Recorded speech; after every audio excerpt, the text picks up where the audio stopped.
আসসালামু আলাইকুম সবাইকে। 2027 সালের সেপ্টেম্বর সেশনে উচ্চশিক্ষার জন্য যারা ইতালিতে অ্যাপ্লিকেশন করতে চাচ্ছেন, কোন কোন স্টেপগুলো বর্তমানে গ্রহণ করলে আপনাদের তখন অ্যাপ্লিকেশন প্রসেসটা আরেকটু বেশি সহজ হবে, আজকে সেই জিনিসগুলো আপনাদের জানানোর জন্য এই ভিডিওটা। সো ইতালিতে অ্যাপ্লিকেশনের ক্ষেত্রে প্রথম যে জিনিসটা আপনাকে রেডি করা শুরু করতে হবে সেটা হচ্ছে ব্যাংক স্টেটমেন্ট। কারণ আমি আগেও বহুবার বলেছি এবং আপনারা সবাই অলরেডি জানেন যে বাংলাদেশ থেকে ইতালিতে স্টুডেন্ট ভিসার ক্ষেত্রে ভিসা রিজেকশনের হওয়ার মূল কারণটাই হচ্ছে ব্যাংক স্টেটমেন্ট। কারণ আমরা বেশিরভাগ ক্ষেত্রেই ব্যাংক স্টেটমেন্টটা প্রপারলি তাদের সামনে উপস্থাপন করতে পারি না, যেটা আমাদের বিদেশে পড়াশোনার ক্ষেত্রে মূল বাধা হয়ে দাঁড়ায়।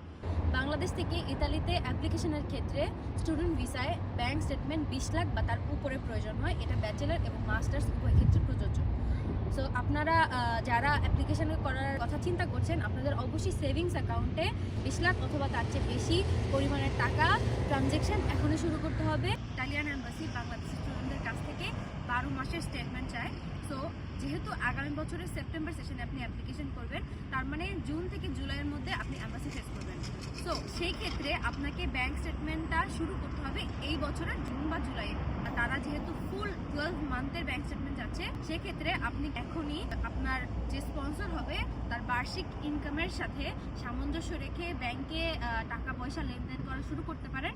এবং তাতে দেখা যাবে যে আগামী বছরের সেপ্টেম্বরে যখন আপনি এম্বাসি ফেস করতে যাবেন অথবা জুন জুলাইতে যখন আপনি এম্বাসি ফেস করতে যাবেন, আপনার একটা প্রপার এবং অথেন্টিক ব্যাংক স্টেটমেন্ট থাকবে, যেটা আপনার ভিসা পাওয়ার ক্ষেত্রে কিন্তু অনেক বড় একটা সহায়ক ভূমিকা পালন করবে। সো সেকেন্ড যে জিনিসটা আপনাকে রেডি করতে হবে সেটা হচ্ছে আইএলস। আপনার যে কোনো দেশে অ্যাপ্লিকেশনের ক্ষেত্রে আইএলসটা one of the mandatory things. এবং সেপ্টেম্বর সেশনে অ্যাপ্লিকেশনের জন্য ইতালিতে অ্যাপ্লিকেশন এক্স্যাক্টলি শুরু হয় নভেম্বর থেকে। আমরা দেখেছি লাস্ট ইয়ারেও নভেম্বরে অ্যাপ্লিকেশন শুরু হয়েছে।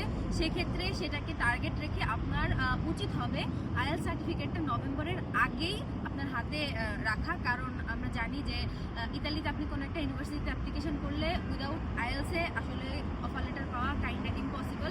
আপনি যদি ইউনিভার্সিটিকে এভাবেও রিকোয়েস্ট করেন যে আপনি আইএলসের সার্টিফিকেট কিছুদিন পরে জমা দিবেন, তারা কিন্তু সেটা অ্যাকসেপ্ট করে না। দ্যাট মিনস আপনাকে যখন ইউনিভার্সিটিতে অ্যাপ্লিকেশন করবেন, আপনার হাতে আপনার আইএলস সার্টিফিকেট রেডি থাকতে হবে।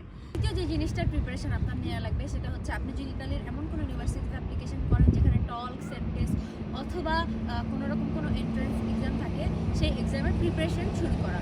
এই এক্সামগুলোর ক্ষেত্রে কোনোরকম কোনো স্পেসিফিক সিলেবাস থাকে না। আপনি যে সাবজেক্টে অ্যাপ্লিকেশন করছেন সেই সাবজেক্ট রিলেটেড বেসিক কোয়েশ্চেনগুলো এই এক্সামগুলোতে এসে থাকে। সুতরাং আপনি যদি এমন কোনো ইউনিভার্সিটি চুজ করেন যেখানে এই এক্সাম তিনটার যে কোনো একটা আপনার প্রয়োজন, তাহলে তার প্রিপারেশন এখন থেকে নেওয়া শুরু করুন। ইন ফিউচারে যখন আপনি ইউনিভার্সিটিতে অ্যাপ্লিকেশন করবেন, আপনার প্রিপারেশন অলরেডি একটা ভালো প্রিপারেশন নেওয়া থাকবে। এটা আপনি অন্য সবার চেয়ে এক ধাপ এগিয়ে থাকবেন, যেটা আপনাকে অফার লেটার পাওয়া এবং ইন ফিউচারে ভিসা পাওয়ার ক্ষেত্রে অনেক বড় হেল্প করবে।